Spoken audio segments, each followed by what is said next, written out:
Hey everyone, welcome to News to Astonish, where we discuss comic book related media and more. I'm your host Ronnie, and today we're going to be discussing Secret Empire number 1. Secret Empire number 1 is a really good read. Let me tell you, there is a lot going on in this comic book. Obviously, this comic book is primarily focusing on Captain America's character, mainly his betrayal to his country and his loved ones. By now, Hydra has already settled as America's new ruler. Pretty much people are living the ways and the rules of Hydra. Hydra is the ruler, and Hydra is to be worshipped. And if you don't worship Hydra, they will come down knocking on your doors and busting ass. Right about now, it's coming clear that it's not looking good for the world, and it's not looking good for any of the heroes remaining on Earth.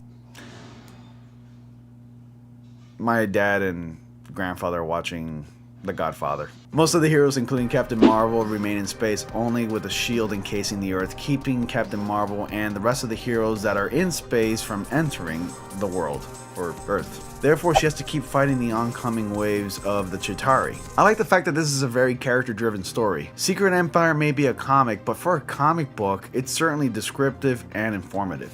I mean, look at the thickness of this comic book. I mean, it doesn't look like much from this angle, but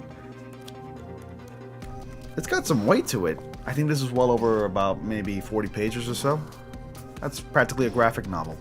As I was saying earlier, this comic does primarily focus and follow Captain America. He seems to think that what he's doing is for the good of his fellow Americans and the world and the rest of the Avengers. Despite that he's on this path of villainy, I still get the impression that his humanity still remains. He's not your typical villain that's completely insane and has lost all sense of humanity. Knowing all this, there's this fair amount of questions that remain unanswered. What's his play? Is there another party behind all this? Do we think that Captain America is being brainwashed? I don't know. As for the rest of the characters, one character in particular, I'm not going to spoil it for any of you, does meet a fate that made me go, whoa, I can't believe this. As for the true heroes, the Resistance team of heroes, they're really cool and fun, still feeling the pressure of Hydra's tyranny and all. Keep in mind that this is a very serious, dark event happening right now, but it's extremely well balanced with a little humor once in a while. A known quality that Marvel's known for doing best. There goes that goddamn plane again. This comic may be all brooding, dark, and serious, but in the midst of all this turmoil and chaos, you gotta have a little humor thrown in there somehow. I'm gonna use an analogy here and say that the humor used in this comic book is the little amount of sugar that's put in your bitter, dark story that is your coffee. Oh yeah, coffee lover right here, guys. That's actually a good idea. Potentially a great series to start on this channel. Coffee and comics, trademark.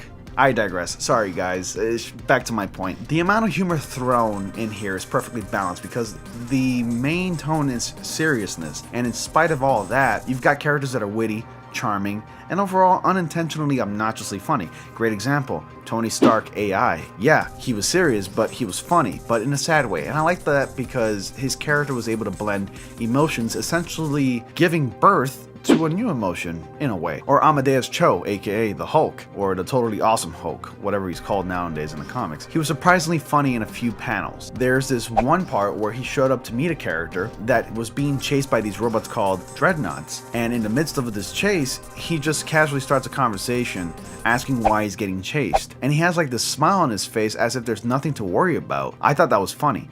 I love comics with characters that have conflicting ideals, humor, and overall a purpose. Take note, future comic book writers and writers in general. Never be afraid to balance out the drama with small doses of humor. It may save your story. Yes, there is darkness and utter despair, but damn it, it'd be bland if that was just the case. As for the artwork, it's good. The one thing that bothers me are the faces of some of the characters. Mostly Captain America and Sharon Carter. There are times where there's an unnecessary amount of shadows and lines on their faces, specifically Sharon Carter. Her face just looks weird to me, and I thought there was a bit of inconsistency with the characters' faces. Some were drawn better than others. Small detail, but it matters. Despite my little, I guess you can say, rant on the artwork and the details on that, overall the story is great. Guys, Hydra's influence is definitely felt all over the world in this crossover event, and I can't wait to see where the story goes from there. Everyone, overall this crossover event is certainly setting up the hype by giving us characters with conflicting ideals, well-balanced humor, and character drama. This comic certainly made me express an abundance of emotions. There are moments where I felt upset, confused, and joy. It's definitely a great read, and for that I'm going to give Secret Empire number 1 4 stars. Please bring Captain America to his all-righteous glory. That was my review, guys. What did you think? Leave your comments down below. Remember, I still have that giveaway going on. When I reach 200 subscribers, I will give away Secret Empire number 0 and number 1.